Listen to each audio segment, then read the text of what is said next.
Bueno, decíamos entonces que en el tercer libro del Libellum, lo digo en acusativo, recordando el uso del acusativo que Catulo hace en su Carmen I, ¿no es cierto? El Libellus, que estaba dividido en tres partes, ¿no es cierto? Una primera que es considerada polimétrica por los diferentes tipos métricos que utiliza Catulo, el segundo que está constituido por los Carmen Adopta, en donde aparece el uso, entre otros, del hexámetro dactílico, y uno que nosotros vamos a ver específicamente en el Carmen 63, que es el Galiambo, como lo recordábamos el otro día.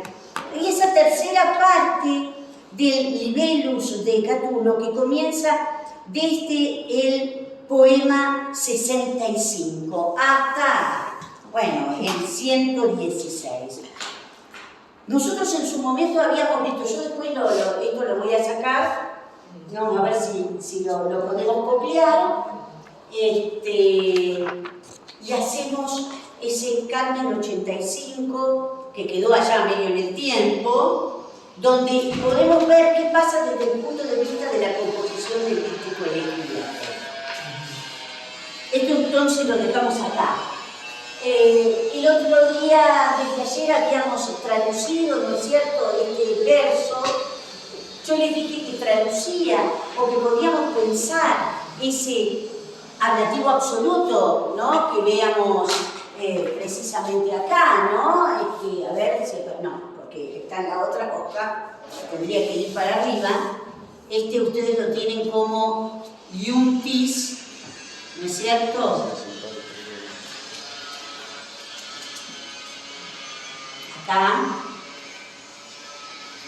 Versibus impariter iuntis querimonia primum, en lo que sí habíamos visto el otro día y hasta allí habíamos llegado, era con ese sustantivo querimonia, un sustantivo de primera declinación, que estaba directamente relacionado con el lamento fúnebre, ¿no es cierto? Yo traduje este posible ablativo absoluto como si se tratara de un circunstancial de medio de instrumento, pero también ustedes podrían traducirlo de otra manera diciendo tras unirse, tras haber sido unidos, mejor dicho, los versos de manera desigual. Y fíjense que yo en mi traducción puse se incluyó. Por supuesto que en ese verso Horacio no utiliza, no incluye ningún verbo.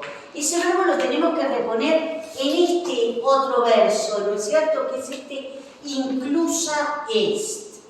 Inclusa est. Quiere decir que tenemos dos versos con un mismo verbo que viene del verbo includo, ¿no es cierto?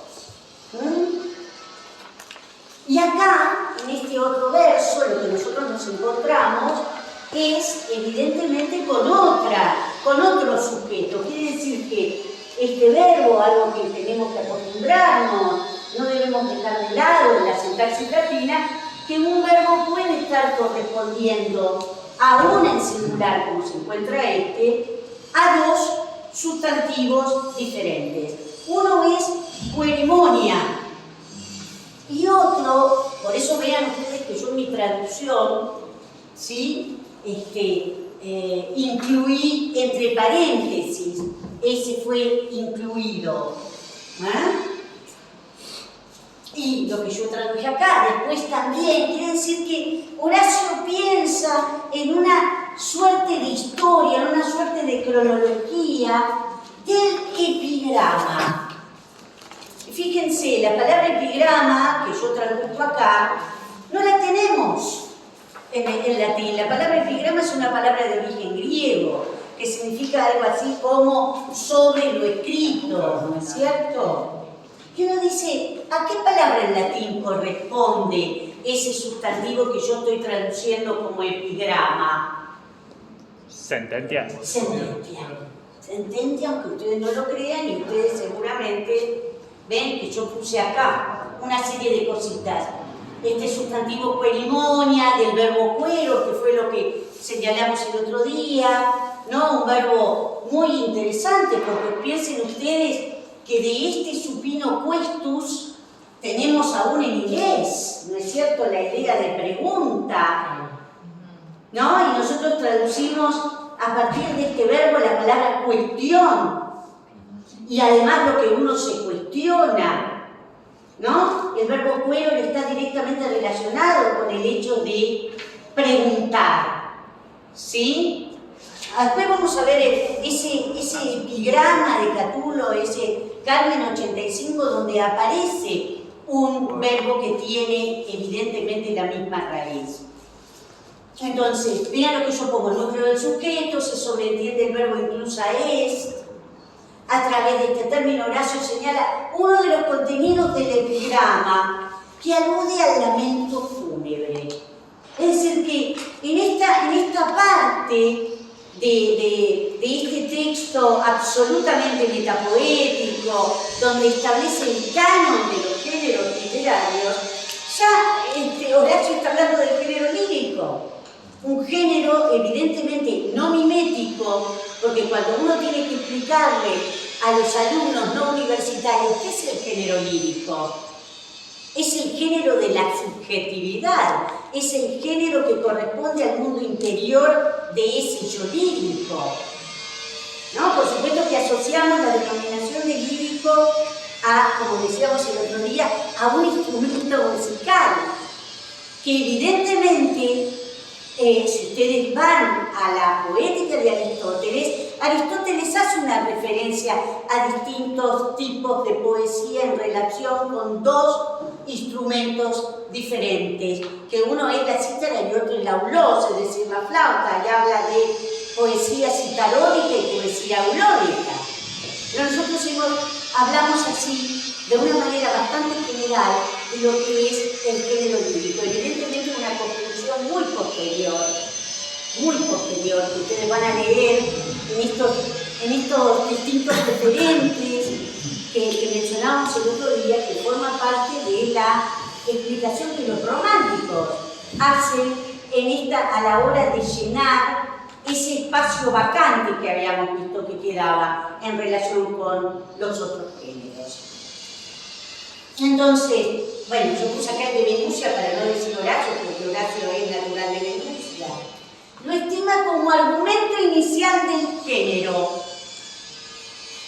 Hablaba de primum, y nosotros ahora, yo voy a volver arriba, aparece el adverbio temporal post, ¿sí? Entonces él hace con este ordenamiento a través de los adverbios temporales de una cronología posible de diferentes contenidos acerca de este género,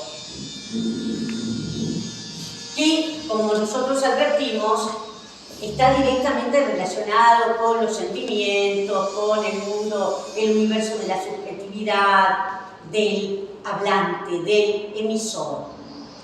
Entonces, aquí está lo otro que decía Daniel, ¿ven? El sustantivo sententia, entre otras acepciones, significa epigrama. ¿No? ¿Ven que les puse ahí? Es la entrada sexta de Lowe, que nos lleva a que podemos pensar sententia como epigrama. Y después, ojo con esto, ahora vamos a volver al texto. Estas son como algunas consideraciones desde el punto de vista morfológico. Hay un adjetivo en ese verso, que es compos, ¿sí? Compos compotis, que rige genitivo. Ahora lo vamos a ver en el texto. Y como en este ejemplo, como el que construye Horacio, pero también puede estar regido por caso ablativo. Horacio en este punto alude al epigrama votivo, ¿sí? Algo que es un ruego, ¿no? Recuerdo que siempre mi profesora Lele del Sastre decía la importancia de la palabra votum, ¿no? Desde el punto de vista religioso. También como lo vemos acá desde el punto de vista literario, ¿no es cierto? Que es un voto, es un ruego. Volvamos entonces a esto que veíamos. ¿Ven? Acá está. El verso anterior, ese que decíamos, versibus impariter iuncti, no tiene verbo. En mi traducción yo lo adelanté. El verbo está acá. Es este inclusa est. Y acá está, como les señalaba, este segundo adverbio de tiempo que establece esta suerte de cronología. Desde ya que etiam es el circunstancial de afirmación. Después también fue incluido, fue considerado, ¿no?, el epigrama, y este adjetivo significa fundado. Fundado, sostenido, digamos que parado, instituido. Y en la traducción yo puse en el ruego. Pero pensemos que desde el punto de vista sintáctico, voti constituye una estructura junto con compos, ¿sí? ¿Estamos de acuerdo? Fíjense que yo hasta acá más o menos les hice la métrica. Ustedes podrían completar los pies. Lo habíamos hecho el otro día. ¿Cómo hacemos la métrica de este exámetro?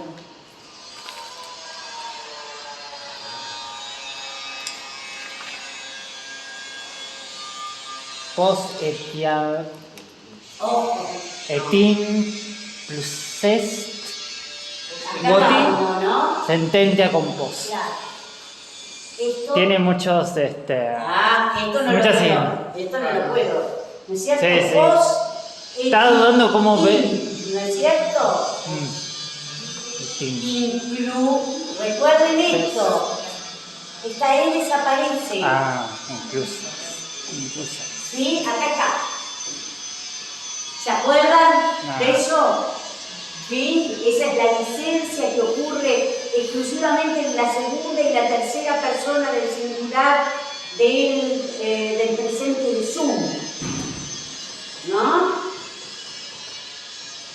Que desaparece la E en este caso. Acá es diferente. Podría mantener las dos vocales, ¿sí?, en esta sinalefa.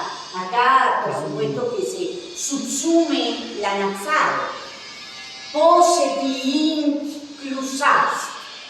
Y como advertimos ya en los versos anteriores, la palabra que queda en el medio es la palabra más importante en el hexámetro, donde evidentemente Horacio se está deteniendo, la está enmarcando entre cesuras, ¿no es cierto?, para destacar la significación en este establecimiento metapoético de cuáles son los puntos importantes en los que tenemos que detenernos, en esta normativización del canon. Fíjense, tengo evidentemente una pentemímera. 1, 2, 3, 4, 5. Pentemímera. Y queda, ¿no es cierto?, voti, pentemímera, heptemímera. ¿Estamos? Y fíjense cómo queda destacado ese genitivo, que es lo más importante, que es lo que más le preocupa. Que no solamente es el lamento fúnebre, sino este otro motivo que es el ruego, el voto, el pedido. ¿Y cómo sigue esto? Sententia, fíjense que acá yo les he puesto el ictus, ¿no es cierto? Y ahí advertimos que esa palabra sententia está en nominativo, porque si no, no podría haberlo ubicado en este lugar del hexámetro, ¿no es cierto? Siempre tenemos que recordar que el penúltimo dáctilo es verdaderamente un dáctilo puro. Eso es lo que ocurre en el 99% de las ubicaciones. Bueno, ven que yo lo que puse acá, de una manera, una traducción mucho más elemental, la sentencia dotada de ruego, compuesta de ruego. ¿Sí? Bueno. Vamos a borrar esto antes de que persista.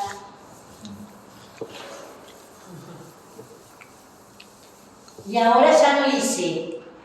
Ahora lo tienen que hacer ustedes.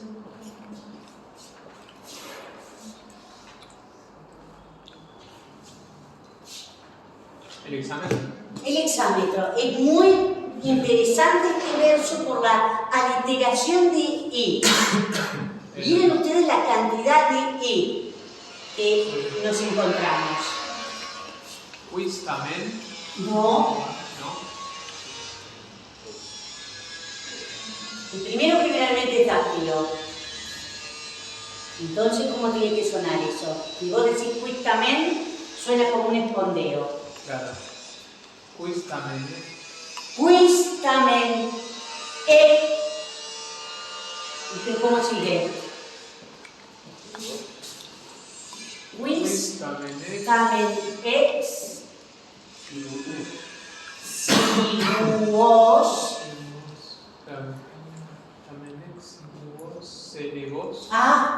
Observen ustedes las homofonías que se producen, ¿no?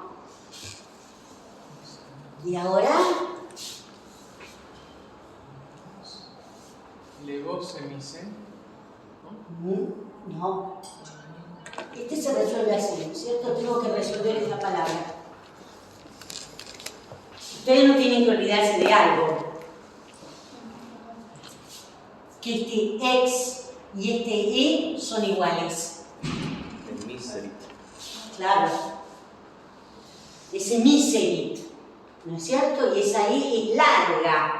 No se olviden que este verbo es un compuesto de mito. Es mito con la preposición e o ex. Claro. ¿Estamos? Entonces, esta es larga. Claro. Miserit. No lo puedo dudar nunca, es una tercera persona del singular, terminada en una T. En consecuencia, esa I es breve. Se alargaría si estuviera trabada, ¿no es cierto? Quiztamen exiguios vos. Ahora lo que tendríamos que ver dónde coloco la censura. No, en este momento no, a las 6 de la tarde está corto.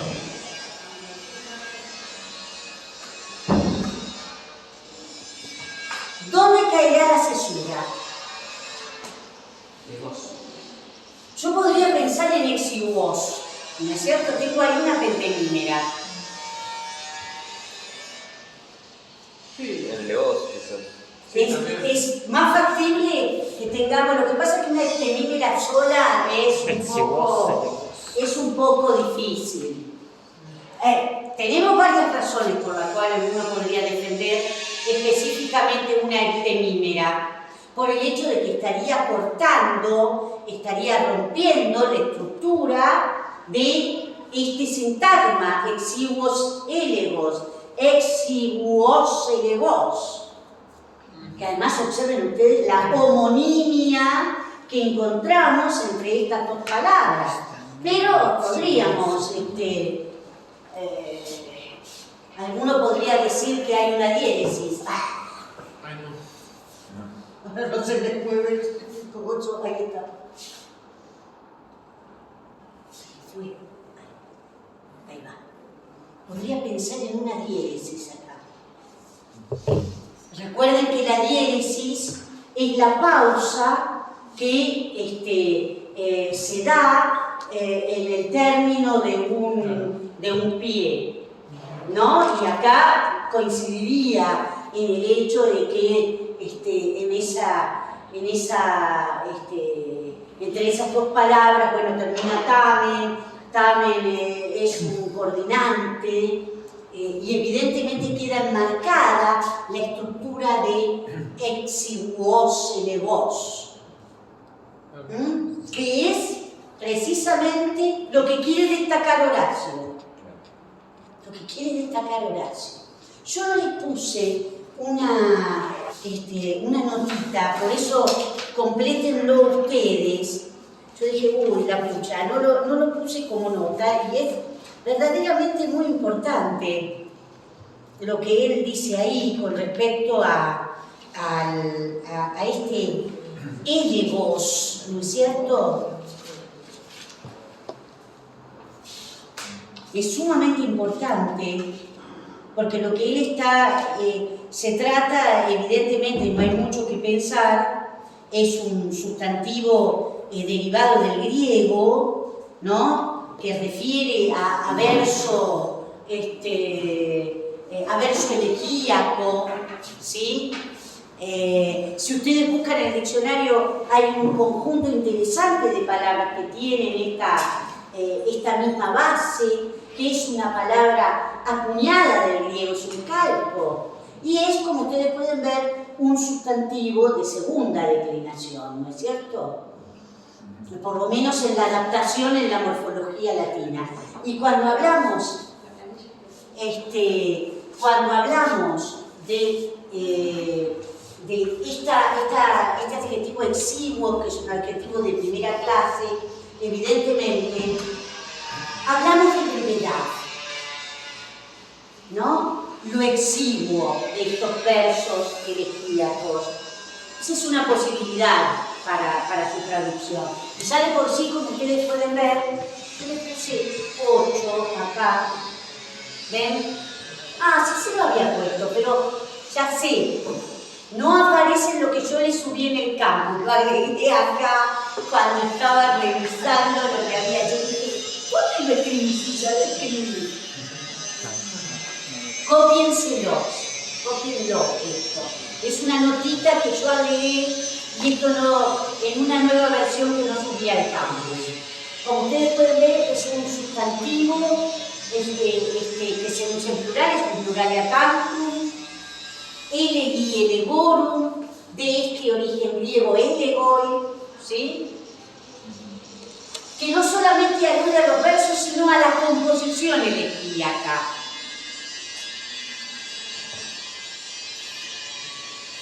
Vamos a buscar esto. Esto, si no se borra rápido, queda muy bueno. Pero en este verso que nosotros estamos, después vamos a volver. Yo le puse también una nota con respecto a autor, ¿no? Este verso, evidentemente, nos remite a una estructura subordinada, ¿no es cierto? Sobre todo porque yo tengo acá este quiz que concuerda con autor, muy semejante en estructura a algo que vimos en los versos iniciales. Observen ustedes cómo lo estructura Horacio, ¿no es cierto? El sujeto dentro de esta estructura es quis autor y el verbo es miserit, ¿sí? Y por supuesto el objeto directo de miserit es este exiguos élevos. Pero ¿cuál es verdaderamente el sujeto de esta cláusula? Que se supera en cuanto a la extensión de este exámetro. ¿Cuál les parece que será? Grammatici. Ustedes tienen ahí la traducción. Yo lo que hice fue responder así casi palabra por palabra, ¿no es cierto? ¿Dónde está ese no obstante que yo traduje? Tamen. Entonces, el sujeto en este tercer momento, por así decirlo, ¿no? Primero habló de Homero como sujeto, introduce una subordinada que se refiere al contenido de la poesía épica. En segundo momento habla, ¿no es cierto?, del lamento y de la elegía que está fundada en este ruego.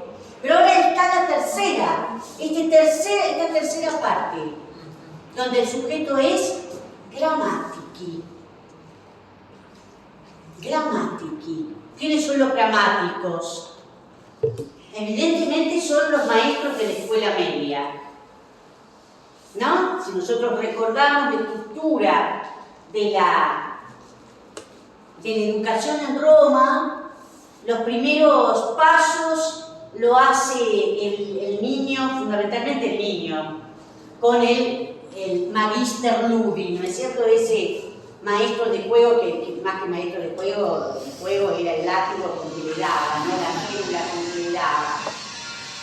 Una segunda instancia de esa educación es la escuela del gramático, que fundamentalmente el gramático lo que instaba era en hablar y en escribir bien.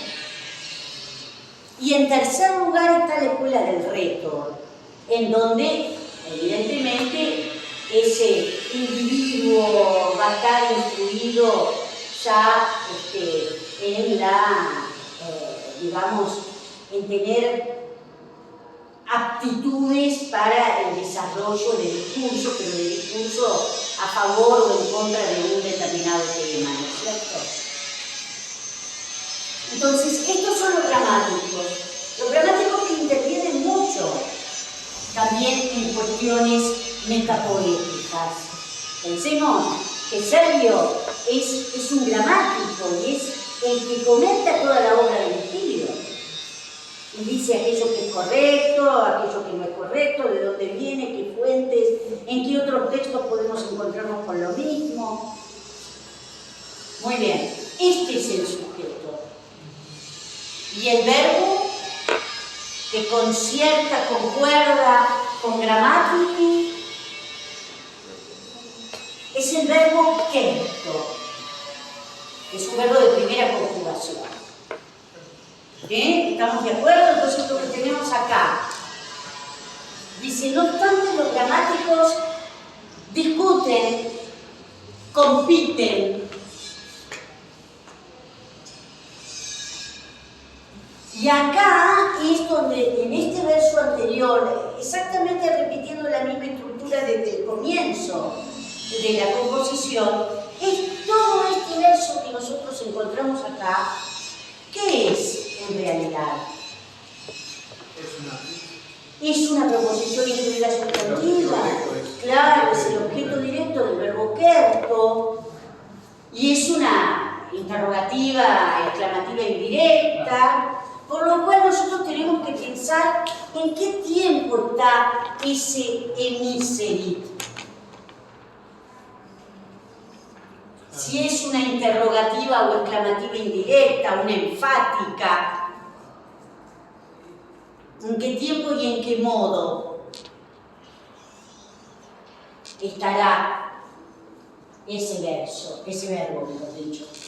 Perfecto. Perfecto, ¿de qué modo?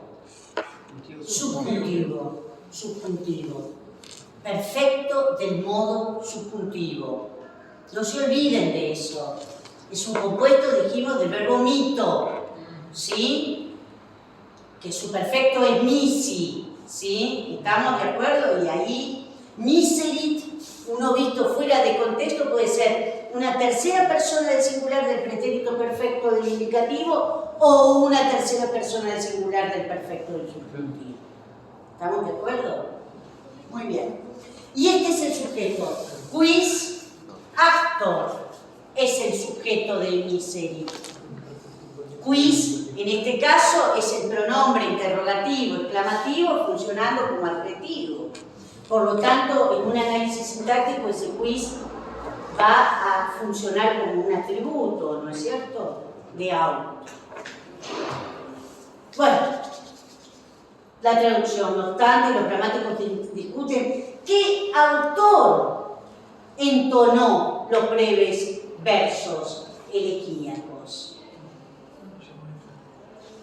Pero no se sabe, podríamos decir, hola, ¿cómo te va? No se sabe, a diferencia de lo que ocurre con la poesía épica, quién es el iniciador de la poesía elegíaca. digamos que estamos en un terreno, yo creo que bastante popular, aunque después la poesía elegíaca cobra, ¿no es cierto?, una importancia singular, ¿no? Decíamos el otro día que Virgilio en una de sus églogas hace mención a esto de escribir en los árboles, y esto es propio de la poesía elegíaca. Entonces no se puede determinar, cuando hablamos de autor, es aquel padre fundador de la poesía elegíaca, ¿sí? Y fíjense que en esta parte del hexámetro, en esta segunda parte de este hexámetro, Horacio está señalando justamente que la contienda todavía continúa. ¿Dónde está el sujeto de esta segunda parte? ¿Cuál les parece a ustedes?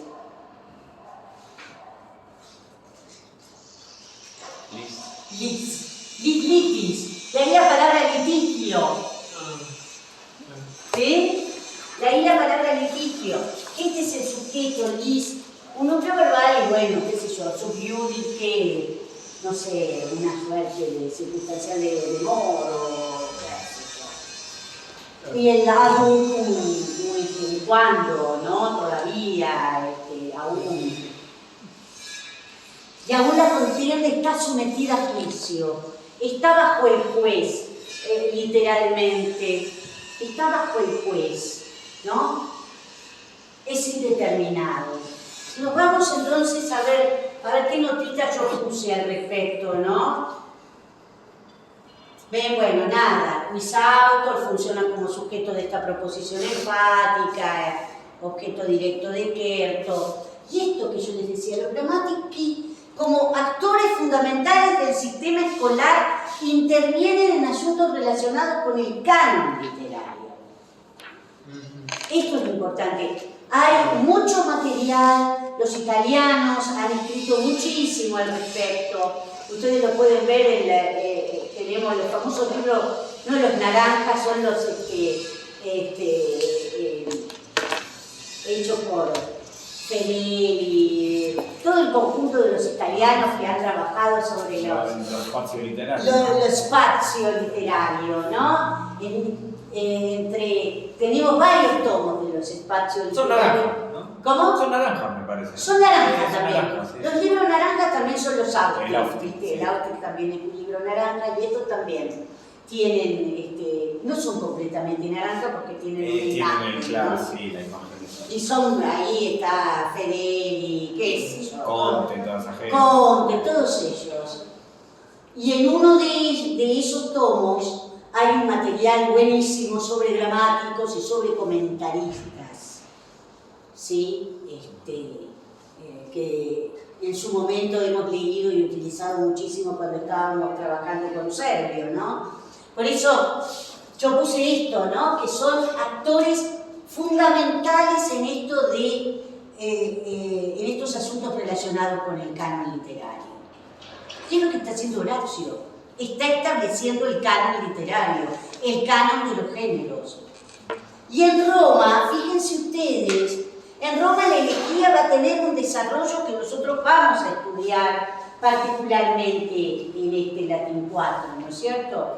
Hay una de las unidades que está destinada a trabajar la poesía elegíaca y por supuesto que hay toda una discusión acerca de quiénes son los que debemos considerar autores canónicos de la elegía romana. Y ahí la discusión está si vamos a colocar o no a Catulo, por ejemplo, si vamos a colocar o no a Cornelio Galo, del cual creo que tenemos metido por el propio Virgilio algún que otro versito en la égloga 10, porque por supuesto es alguien que ha sido sometido a una suerte de venta negra. Cornelio Galo. Y nosotros vamos a detenernos fundamentalmente en aquellos que constituían o que formaban parte del círculo de Mesala, ¿no? Como Tiburio y Propercio. Pero ¿qué pasa con Ovidio? Ovidio clausura el género, podríamos decir. Esto es algo que Alicia Schmitz, por supuesto, que dijo una y mil veces y está en lo que es el libro de su tesis doctoral, ¿no es cierto? Pero muchos lo que discuten es si Catulo tenemos que colocarlo dentro de este canon de poetas elegíacos. Y por supuesto lo que nosotros también vamos a ver entre estos poetas elegíacos, si es verdad que existió o no una mujer, como es Sulpicia.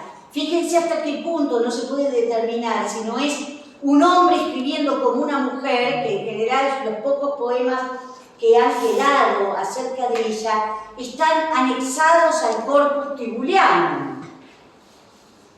Entonces, bueno, ¿existió o no existió esta mujer? ¿Tuvo voz propia o no tuvo voz propia esta mujer? Y esto que yo les pongo acá, ¿no? La elegía estará destinada a desarrollar fundamentalmente las cuitas amorosas, los problemas amorosos. Y sobre todo acá, esto, transgrediendo el sistema de valores de la Civitas, al transformar al amator en un servus dominae, servus puellae, ¿no? Porque la puella se convierte en la domina, con lo cual evidentemente es una subversión del modelo o del sistema de la Civitas romana, ¿no?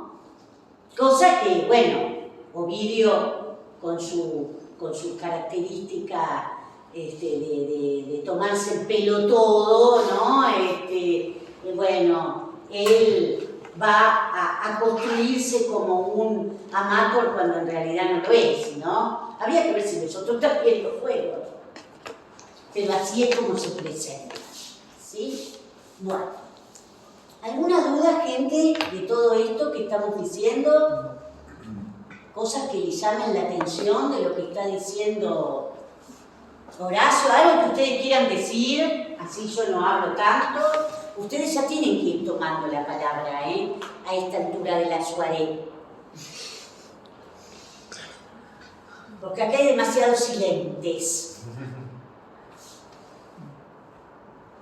¿Qué les parece esto que está diciendo Horacio? ¿Qué habrá tenido en cuenta Horacio para decir esto? El tipo está diciendo, miren ustedes que él no habla de la elegía pensando en lo que ya estaba desarrollado por sus contemporáneos. No está hablando de una poesía unida a lo amoroso, ¿no?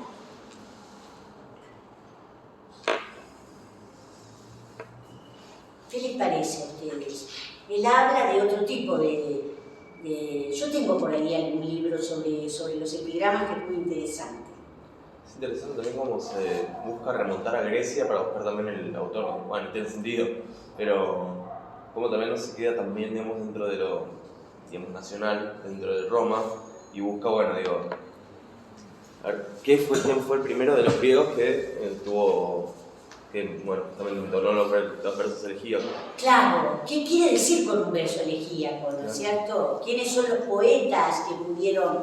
Porque cuando uno piensa en aquellos que han tratado acerca del amor, y pienso en Safo, ¿no? Es decir, quizás no hay... Sí, no. Horacio se valió, esto lo vamos a ver en Horacio, ¿no? La utilización de las estrofas sáficas, por ejemplo, o de lo que es la métrica arcaica. Es decir, ¿qué pasa con todos estos que nosotros decimos o hablamos acerca de los poetas arcaicos griegos que fueron fundamentalmente elegíacos o líricos, mejor no digamos elegíacos, líricos? De los que Horacio, ustedes lo van a comprobar, lo vamos a ver, juntos y juntas y juntes, él se valió y mucho, ¿no? Es decir, que esta es una composición típicamente romana, esta de la elegía convertida, en donde se va a producir esta subversión de que el autor, el yo lírico, se convierte en un amator. ¿no? Y se subordina a los deseos y a los caprichos de la amada. Hay una cantidad de tópicos que evidentemente provienen de la poesía griega, sin lugar a dudas. Pero bueno, es interesante esto que nos deja acá planteado Horacio. Ahora,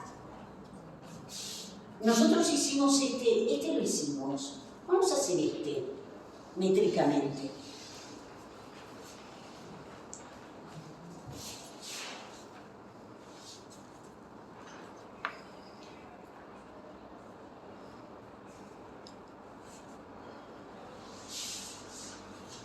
Es interesantísimo este examen, sobre todo porque tengo dos palabras monosilábicas juntas en el final. Una pregunta, ¿permitió plural de larga? Sí, sí, en todas las declinaciones. Gramatiquí, además, observen una cosa, nosotros decimos gramático, la acentuación es exactamente la misma, es un calco.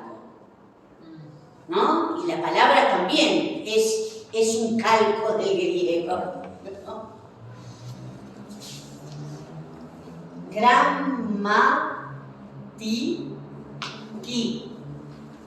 Gramatiquí. Y hasta podríamos pensar ahí en una cesura. Destaca. Lo destaca, a pesar de que está cortando, ¿no?, el sujeto con respecto al núcleo verbal. Pero si nosotros seguimos el ritmo que nos plantea el poeta, en donde destaca a través de cesuras las palabras clave, y los gramáticos acá tienen un poder inusitado, ¿no? Podría pensar en una triemínera. Gramatiquí. No me cabe duda que esta es larga, más allá, como decía la compañera Francesca, y es la primera, tiene que ser larga, pero vos me tenés que decir por qué. ¿Y por qué? Porque está trabada por Porque está trabada. Porque está trabada. Gramatiquí. Podríamos pensar en una cesura, si no, ¿cómo sigue esto? Kertant. Acá sí no me cabe ninguna duda de que tengo obligatoriamente una cesura. ¿Sí? ¿Estamos de acuerdo? Y fíjense cómo corta, ¿no?, frente a lo que va a seguir después.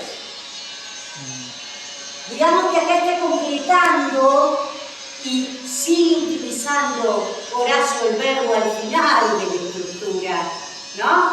Viene de arriba. Quista menexi vuose legose miseret autor grammatici kertant. Ahí terminó la estructura. ¿Estamos de acuerdo? Y ahora sigue. ¿Cómo sigue? Doble. Sí. Y luego larga, ¿no es cierto? Etadú. Podríamos pensar, si quieren, en una heptemídera, pero no creo que resulte tan necesario. Aunque podría ser sub iudice lis est. Lis est.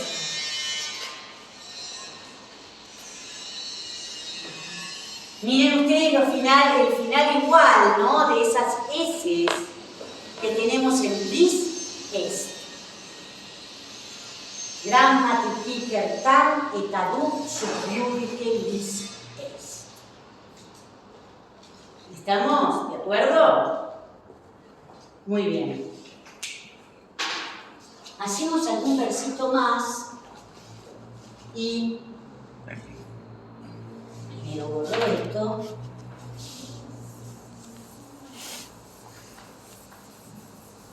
Y hacemos una pausita.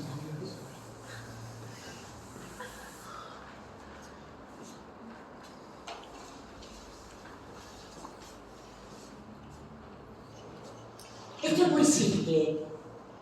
Desde el punto de vista sintáctico, lo puedo utilizar para un latín 1.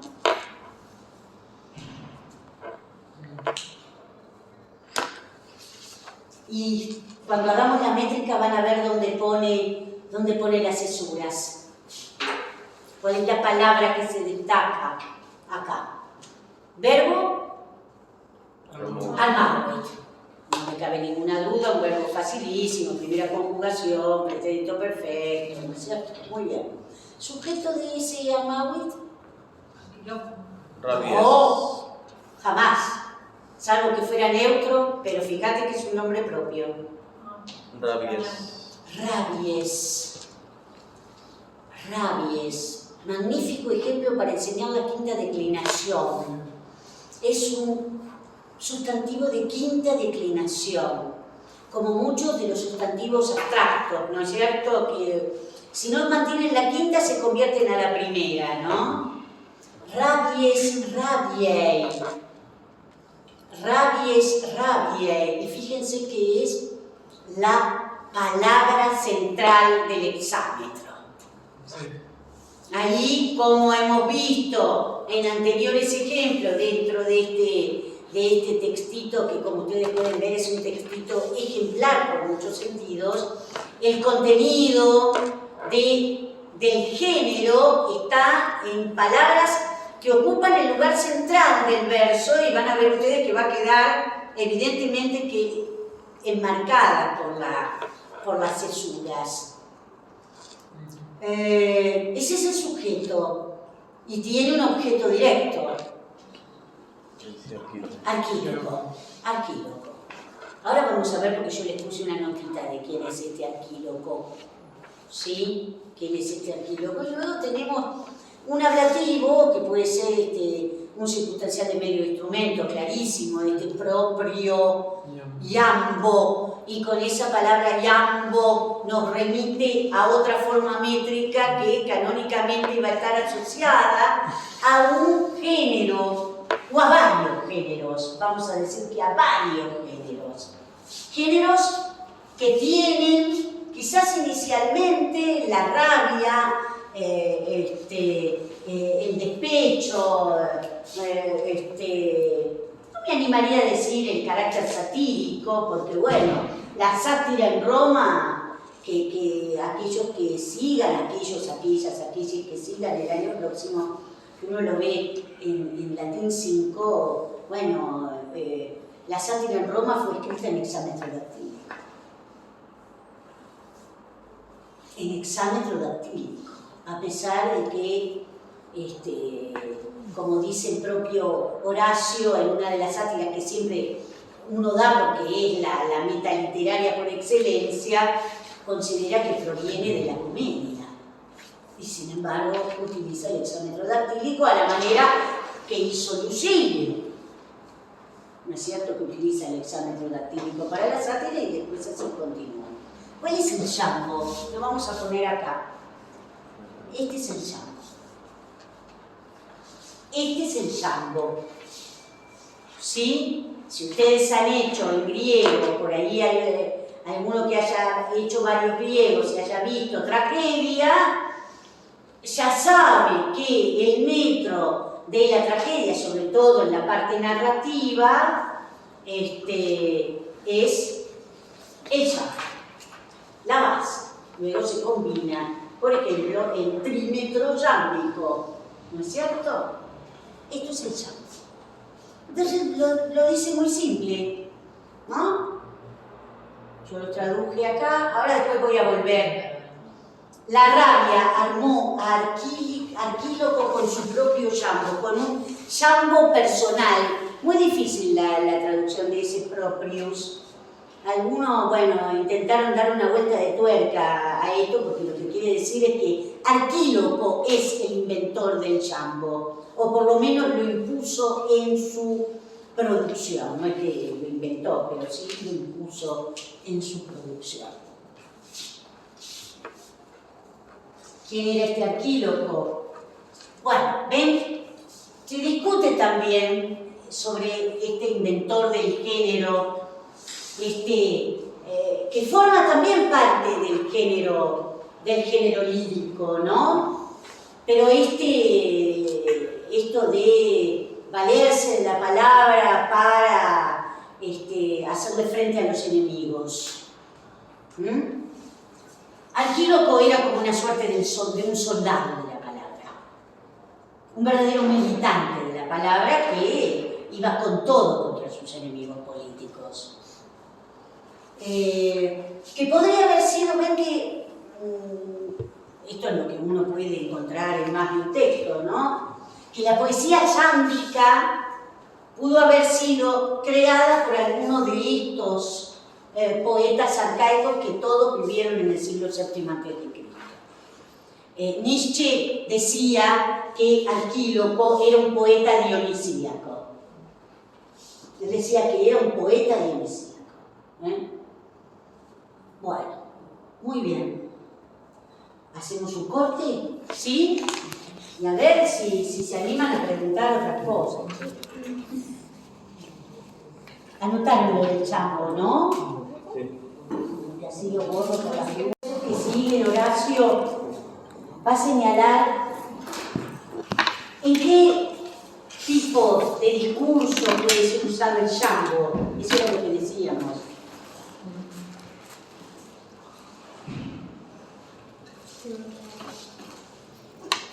Muy bien. Estamos en este verso 80.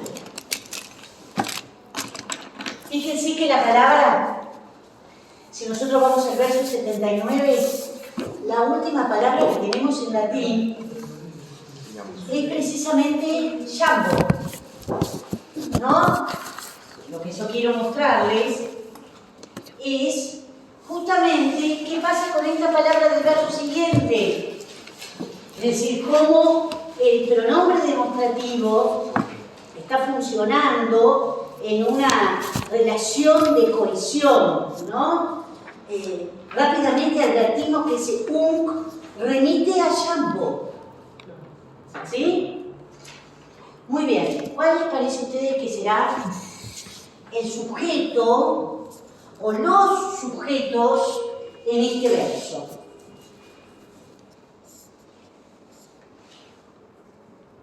Soki. Sí. ¿Y qué más? Coturni. Coturni. Grandes cosas. Soki Coturni. Por supuesto que Coturni está siendo modificado por ese grandes que está unido al anterior con este puente enclítico, ¿no es cierto? Y el verbo Qué pena. que pegue, con esa acentuación. ¿Qué es qué? ¿Qué tiempo? ¿Qué modo? Es el Perfecto. pretérito perfecto del verbo cap. Cambio. Claro. Capio, capi, capere, capicaptum. Claro, esta será el pronombre. La segunda forma Sí. de la tercera persona del plural del pretérito perfecto. Que además, como ustedes pueden ver, Horacio está planteando una alteración con la vocal E, suma 5 E seguidas. Y a eso le tengo que sumar a su vez estas dos E a través de grandesque, ¿no? Entonces, ¿a qué estará aludiendo? No me aceptó la palabra suecos, que tiene que escribirse con Z porque no hay otra forma. Yo traduje, no sé si podríamos decir suecos, quizás sean sandalias o algo así. Una suerte, como diríamos, de alpargata, ¿no? ¿A qué se refieren los soki y los coturni? Precisamente a las dos especies dramáticas, a las dos especies teatrales en las cuales se utiliza el jambo.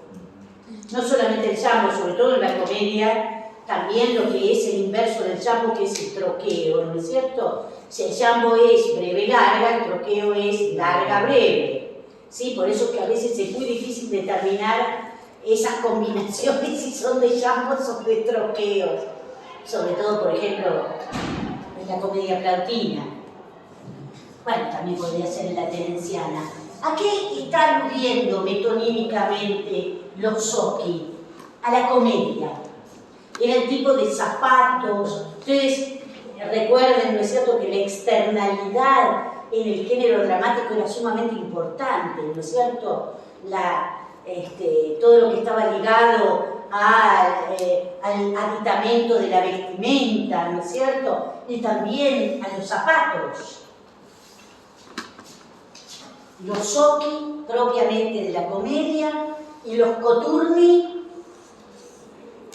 son una suerte de bolsegos, dice, una suerte de bolseguíes con unas plataformas que se colocaban los actores trágicos. Los coturnos se asocia a la tragedia. Piensen ustedes que lo que se buscaba era que esos personajes se vieran de un tamaño más importante, porque eran personajes importantes. Podían ser dioses, fundadores de ciudades, los grandes héroes, entonces había que verlos elevados, ¿sí? Entonces, a eso refiere los coturnos. Observen ustedes la colocación que hace Horacio de cada uno de estos tipos de zapatos, de estos tipos de calzado, mejor dicho, ¿no? Y de una manera, digamos, dual, refiriéndose a la literalidad de colocarse determinados zapatos, también hace referencia a este uso de pes pedis a pie métrico. Tomaron a este pie, y recordando, ¿no es cierto?, que ese ung se refiere deísticamente a jambo, tomaron a este pie, lo tomaron, se lo pusieron, podríamos decir, mejor, los suecos o estas zapatillas, qué sé yo, muy difícil poder traducir, y los elevados coturnos, ¿sí? Yo les puse acá algunas, bueno, nada, ¿ven? Creo que me faltó, no, escribí bien Nietzsche, ¿no? Creo que me faltó una S por ahí, me parece. Esto es lo que yo les decía de Arquíloco, Nietz, faltó una S. Ven que les puse ahí algunas cositas acerca de Arquíloco, que era natural de Paro, que participó activamente en las luchas de su tierra natal. Es decir, que él se valió de la poesía a modo de diatriba, utilizó la poesía como voz militante, ¿no es cierto? Y su obra, por supuesto, en estado fragmentario, se caracteriza por los ataques a sus adversarios. Ven Nietzsche en contraposición a Homero. Son los dos autores que pone Horacio, Homero arriba, Arquíloco acá abajo. En contraposición a Homero lo llamaba un poeta dionisíaco, ¿no? Bueno, nada, esto que habíamos dicho ya, ¿no? Acerca de este sustantivo rabie, y algunas cositas con respecto al jambo. Algo que lo vimos, fue utilizado en la sátira, no en la latina, aunque se lo relaciona con los rituales dionisíacos y los realizados en honor a la diosa Ceres, la diosa de la agricultura, y posteriormente se lo utilizó en ámbitos más privados, como el del simposio o el del banquete, ¿sí? Después vamos a ver que Horacio también se vale del jambo, ¿sí? También se vale del jambo en otro tipo de género. Bueno, nada, la referencia a los Zocchi, ¿ven? De tacobaco, de origen frigio, utilizado por los actores cómicos, entonces se lo asocia a la comedia. Y esto que yo les decía acerca de los coturnos, ¿no es cierto? Y esto que no nos olvidemos, este exámetro 80 remite al hecho de que el jambo se convirtió en un pie utilizado particularmente en el género teatral, que era lo que ya habíamos señalado. Muy bien, hagamos la métrica. Cuidado,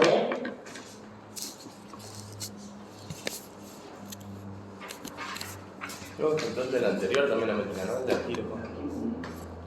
¿No lo hicimos? Creo que no.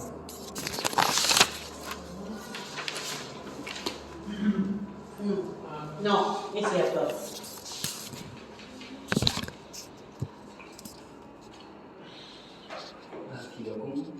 Bien. Pero frío es Arquilocum. cum propio. Proprio. Ah, no tramo. Casi podríamos pensar en una triple cesura, porque está, ¿no es cierto?, delimitando en primer lugar al poeta, luego a la idea de que le es personal en la pentemímera, y como yo les decía, la última cesura que perfectamente podemos colocar acá, que es la estenímera, como ustedes pueden ver, la palabra rabies está perfectamente delimitada. Estas tres palabras está destacando al autor, está destacando a la propiedad, él como inventor posible de, o por lo menos no es el inventor, pero sí quien utiliza en primer lugar el llambo, con este objetivo de mostrar la rabia, ¿no? Y esto es muy fácil, ¿no es cierto? Armawit, Yam, no, acá, perdón. Y cometí un errorazo. Es un examen trasfondaico, Ahora lo pues. veo, esperen, me fui al diablo. Acá. ¡Qué bueno que está esto! Vamos a correr. Ahí está. ¿Por qué? ¿Por qué? Arma. Esperen que. Esperen. Voy de nuevo. A ver si lo puedo colocar más o menos. Ay, se me corrió todo. Arquilocum propio. Tenés que usar el otro Acá. No. Me está haciendo lío. Lo hago de nuevo. Esperen. Lo hago así, ahora lo.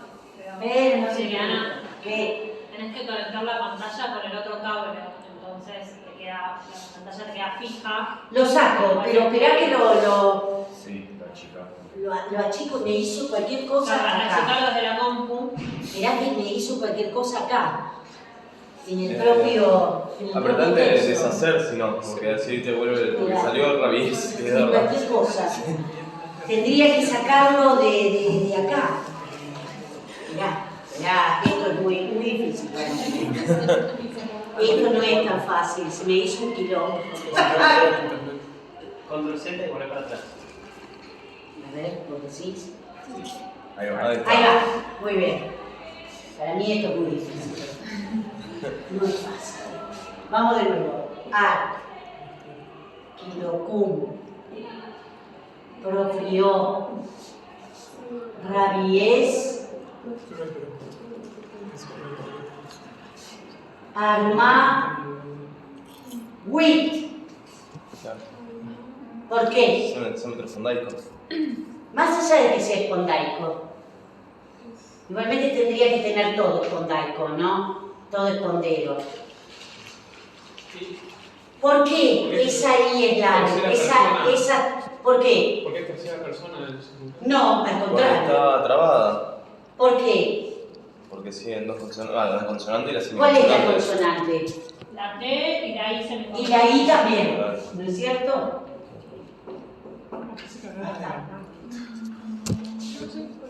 Porque es una semiconsonante. ¿Estamos? ¿Sí? Arquilocum proprio rabies armawit yambo. La verdad que quedó de medio. No le salió muy lindo este examen. No quedó muy lindo que digamos. Tengo que por ahí. Ay, que quede por ahí. Si no me va a hacer mucho dinero. ¿Tiene 3 estructuras? Sí, podría ser, ¿por qué no? Podría ser, sí, sí. ¿Y este? ¿Empieza con el fondeo? Pues. No. Ah, sí. Larga. Está bien, porque está trabada, perdón. Un soquí.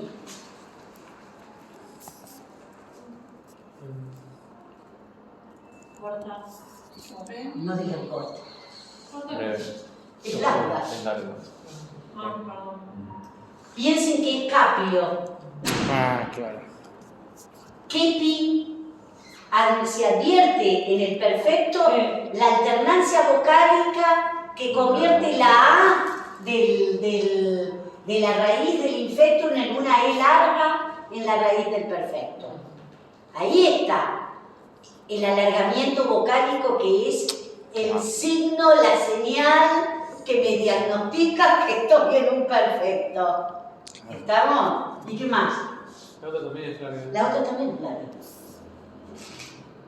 Que P, y ahora sí, breve, larga.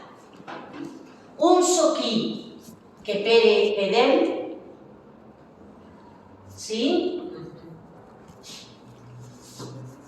Y observen cómo también el sustantivo pedis en este acusativo está destacado a través del uso de la cesura.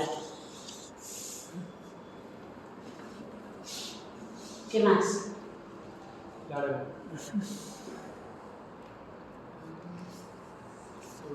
Larga, ¿no? ¿Entendés? Aún sin estar trabada, es larga, porque es un nominativo plural de tercera declinación. Co, tur, mi. Observen que no traba, ¿eh? Es muy interesante esto. No traba, porque no es, simplemente es una aspiración lo que está marcando la H, ¿eh? La H no traba. ¿Estamos? Un soquí que perepedem, grandeco y coturni. Muy bien. Y ahora el poeta nos sigue diciendo que otros, ahora cuando borren se me va a hacer un despelote,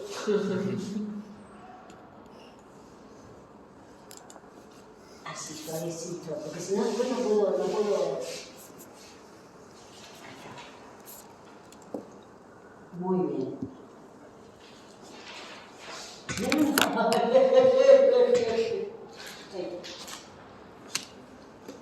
Muy bien. Ahora va a hablar de otra posibilidad de uso, ¿no es cierto?, del jambo, que también de alguna forma se refiere al teatro, ¿sí? Piensen ustedes que está hablando del jambo, ¿no?, de ese pie, de este pie, dice.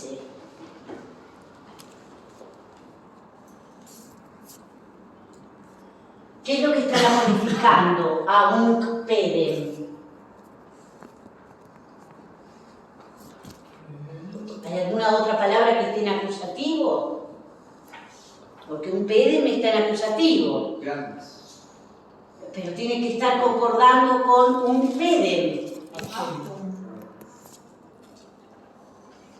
¿Y qué es aptum? Participio. ¿Sí? En realidad, aptum es un participio. Es un participio, ¿sí? Que yo les he puesto una notita por ahí. En consecuencia, todo este verso 81, desde el punto de vista sintáctico, ¿qué es? Construcción de participio. Es una construcción de participio ¿de qué tipo? Atribución. Predicativa. Funcionando como que, piensen que un pedem es el objeto directo. Predicativo objetivo. Entonces, apto para discursos alternados, que es lo que dice precisamente acá, ¿no? Es apto para algo, ¿no? La idea de un dativo de interés, podríamos decir, o podría ser con un circunstancial de fin, también podríamos considerarlo. El dativo nos permite. Apto para discursos alternados, es decir, para conversaciones.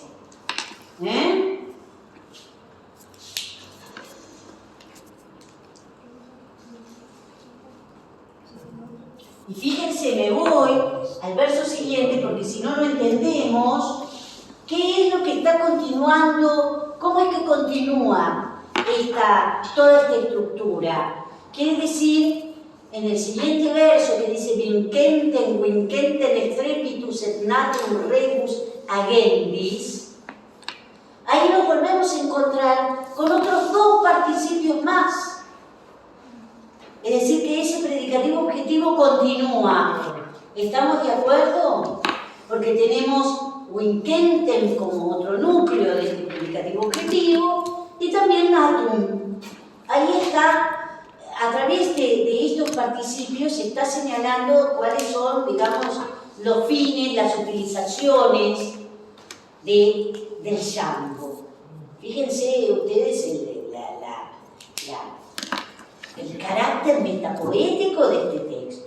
Es absoluto y además con una conciencia por parte de Horacio muy clara al respecto, ¿no es cierto?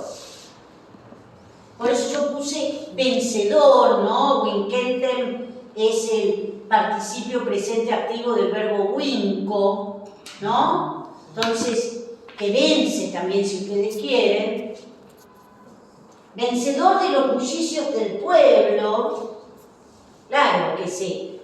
Piensen ustedes lo que es, sobre todo en la comedia o aún en la diatriba, ¿no? Que podría haberse utilizado, que entonces se sobrepone sobre los receptores, ¿no? Yo puse vencedor de los bullicios del pueblo, que son strepitus popularis. Pero también podrían poner ustedes que vence los bullicios del pueblo. Las voces estrepitosas del pueblo, ¿sí? Los estrépitos populares. Y nacido para llevar adelante las acciones, para encaminar las acciones. Esto también está directamente referido al teatro, porque en el teatro la acción está representada por los actores que son los personajes. ¿No es esto? Esto lo dice claramente Aristóteles distinguiendo lo que es la epopeya del teatro, ¿no es cierto? La epopeya, que es la acción contada por el narrador, y el teatro, que es la acción encarnada por los personajes. Bueno, justamente es lo que está diciendo acá Horacio. Y desde el punto de vista sintáctico, ustedes ven ese rebus agendis, ¿cómo lo interpretan ustedes este rebus agendis? Algo que hemos visto en latín 2 y que nos costó tanto poder entenderlo, por cierto. ¿Como un dativo final? ¿Una qué? ¿Dativo final? Pero ¿cómo lo llamamos, además, de que pueda ser un dativo final? Un gerund que dice agendis. Gerundivo. Ah, ¿por qué? Porque completa el paradigma. Porque completa el paradigma, porque es un adjetivo, ¿no es cierto? Si yo esto lo tengo que analizar internamente, rebus agendis, puedo poner gerundivo final o construcción de dativo final en gerundivo. ¿Y cómo lo analizo internamente? Rebus núcleo agendis atributo. ¿Estamos de acuerdo así en cartera así grande? ¿Sí? ¿Cómo hacemos la métrica de No sigan esto que dicen, ¿no? Pero más o menos es lo mismo que está en casa. ¿Empieza con escondido también? Sí. Alternis. Sí, y sigue el Sigue el espondeo. espondeo. Alternis, aptum, ahí la cesura. Ahí la cesura, alternis aptum, Sermonibus et sermonibus et popularis. Sermonibus et popularis. Porque esa T está trabada. Sí, sí, sí.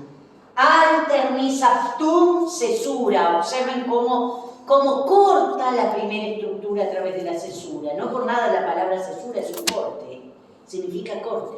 Alternis aptum. Sermonibus et, ahí hay ictus, popularis. Breve, larga, ¿no? Y, por supuesto, antex. Y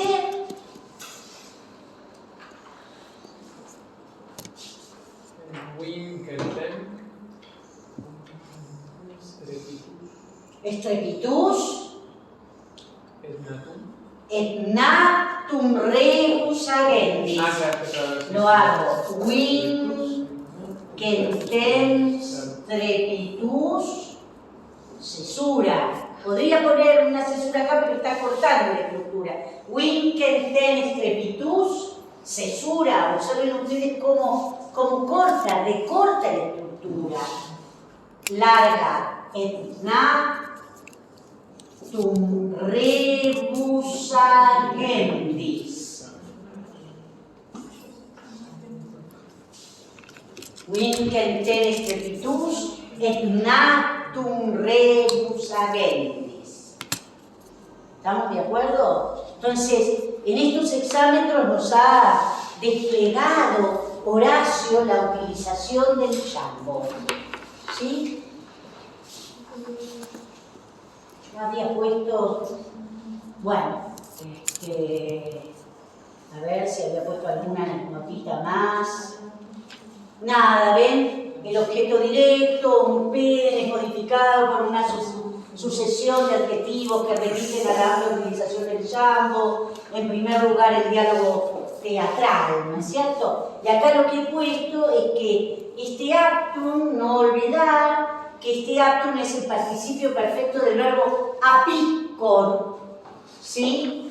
Seguidamente, bueno, habla de superar la bulliciosa participación de los espectadores, y ahí yo les aclaro que no olviden ese popular que tenemos ahí, ese acusativo plural en I, ¿no es cierto?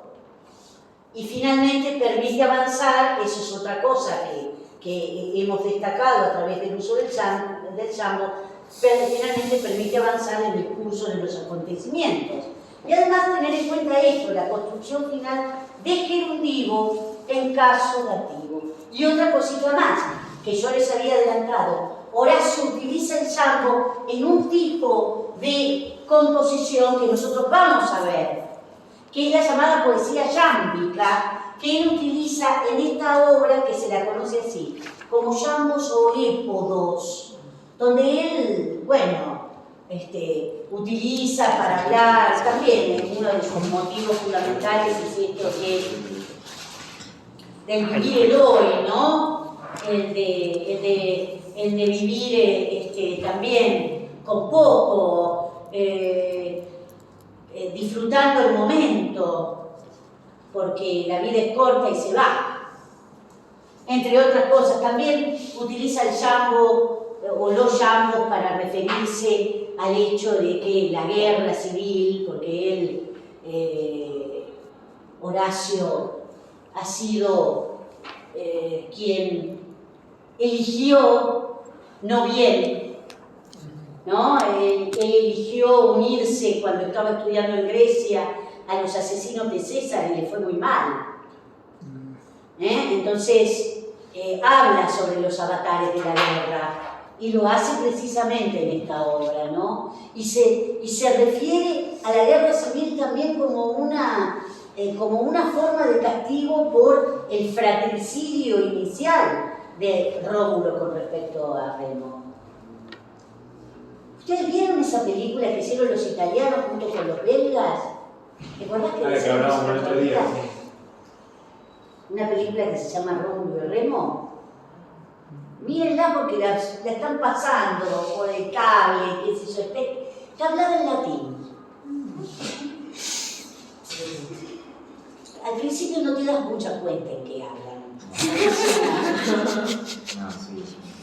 Y uno dice, ¿en qué latín hablan? ¿No? No creo que el que hablara Rómulo y Remo. ¿Habrán existido Rómulo y Remo? Lo que resulta interesante es cómo invierten la cosa. Remo es el tipo que lleva adelante la acción, es tremendo Remo, y después Rómulo está ahí, él salva a su hermano, que lo quieren sacrificar porque ya era como era un despojo, ¿no? Y sin embargo después la acción, bueno, la historia se da vuelta, ¿no? Il primo re. ¿Eh? Se llama Il primo re. Sí, sí, el primer rey. Sí. Sí, por ahí lo que hacen es, no sé de dónde sacaron eso de que la H hay que aspirarla, entonces hacen de hic, de esto, así. Ah, Dios. Pero esto de hablar en latín. También los que rompieron todo ahí en la Universidad de Cuyo para exorcizar esas obras, esas obras que consideramos pornográficas y anticatólicas, se arrodillaron y emitieron algunas frases, algunos rezos en latín antes de romperlo todo.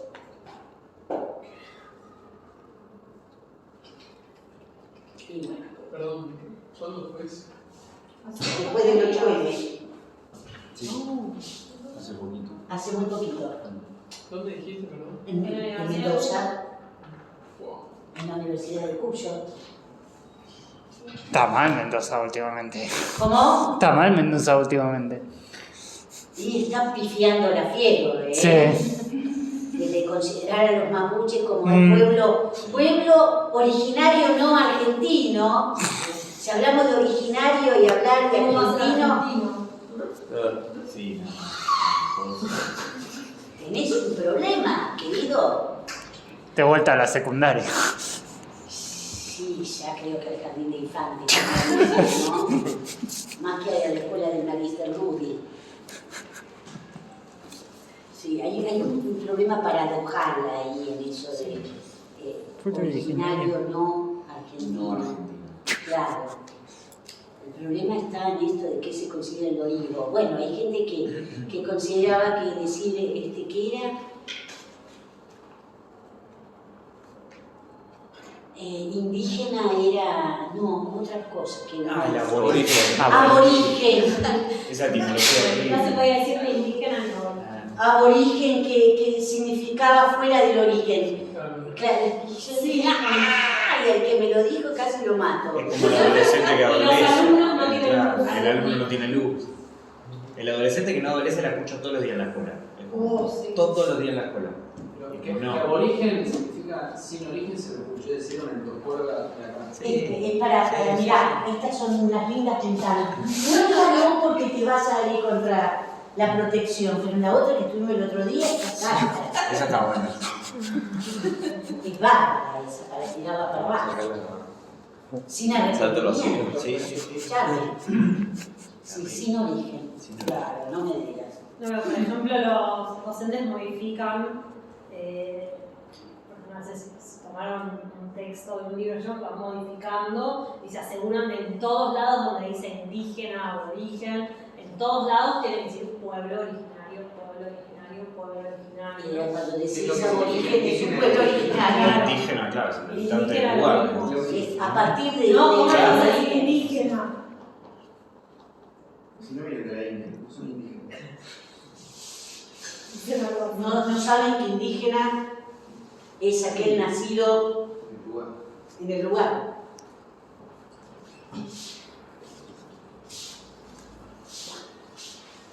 Sí, pero esto de Mendoza fue ahora la semana pasada.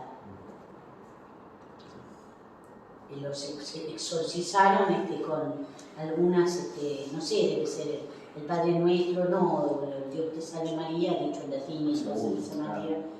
Bueno, pero para no pensar que solo en Mendoza, yo me acuerdo hace algunos años, bueno, ahora que lo pienso fue hace como 15 años, yo era más joven, cuando fue la exposición de Ferrari en el Centro Cultural de Ah, sí, América, la del avión. Sí, también un momento mucho, terrible, y eso te se diría que mucho más, la Recoleta. Te diría que mucho más, porque yo tuve, Sí, yo estaba en el secundario. yo tuve que firmar para que pudieran entrar mis hijos. ¿En serio? Mirá. Ernesto va a cumplir 30 años Claro, por este eso año. era. Sí, era. Así que imagínate. Yo creo que estaba en quinto año del secundario, así que iban a ser 2004, No, por ahí. Sí, no, sí, no, más o menos nosotros fuimos la cola. Sí, es que sí. No te das una idea. Entonces nos hicieron firmar que nosotros nos hacíamos responsables de lo que iban a ver. El escándalo era que había un Cristo crucificado En un avión de combate. Sí, Eso exacto. fue Me eso parece fue que lo- era una virgen. ¿Una virgen? No, era Cristo. No, Era Cristo. porque era un Cristo Sí, Era Cristo, era Cristo. El escándalo era crucificado Crucificado en un avión de combate que se utilizaba durante la guerra de Vietnam. Sí. Y había algunas otras cosas, pero Pero el escándalo era el escándalo era el del Cristo. Lo de Mendoza era un poquito más fuerte, quizás. Pero bueno, tampoco eran demasiado escandalosos, pero bueno. Bueno, muy bien. Una pregunta. Sí. ¿Cuáles eran las condiciones para que trabe una vocal? Tiene que estar seguida de 2 consonantes. Independientemente de la que le precede. No No tiene importa. nada que ver. No tiene nada que ver. Nada que ver. Cualquier consonante. La H no. Claro, la H no. La H no traba nada. Claro, no tiene que ser oclusiva, sorda, nada. O sea, No importa. Tiene que. Cuidado si está seguida, si esa oclusiva está seguida por una vibrante o por una lateral, es decir, por una líquida. Sí. Ahí puede trabar o no trabar. Ah, ok. Y los poetas lo usan ad libitum. Qué bueno fue lo que pasó cuando estábamos con Proprio. ¿No? Proprio. Sí, ahí no. Ahí no hubo problema, digamos. Sí. Es decir, que lo usan indistintamente. ¿Y las semiconsonantes siempre traban o también esa elección? No.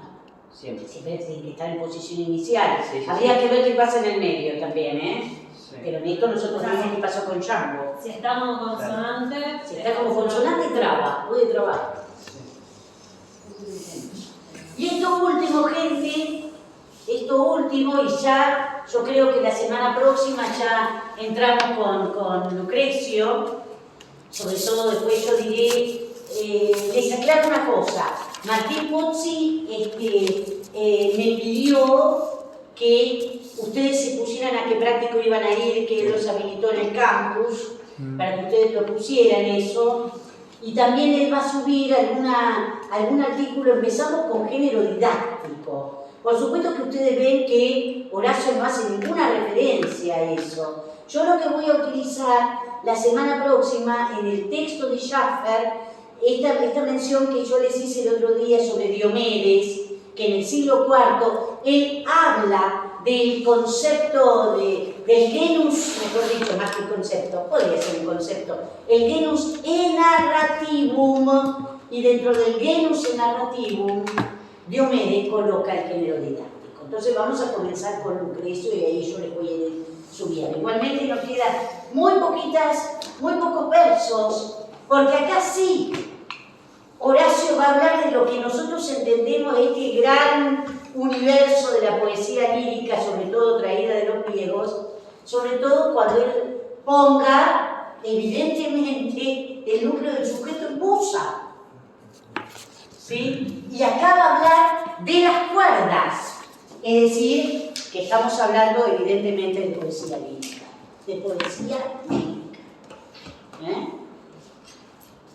Por eso, cuando uno dice, en este caso Filipo, que yo les hice una nota, él hace, uno puede encontrar la referencia a las cuerdas de la lira o bien a la lírica propiamente, o a la lira propiamente dicha. Ahora, como ustedes pueden ver, cuando habla de epigrama, considera que eso no forma parte de la poesía lírica desde la perspectiva horaciana. Sin embargo, ojo, ¿no? También habla de la subjetividad. Bueno, nos queda... bueno, esto sí él lo hace pensando en los poetas griegos, incluyendo al propio Píndaro, ¿no? Porque va a hablar del vencedor en las carreras o el vencedor en el combate. Ya está pensando en Píndaro.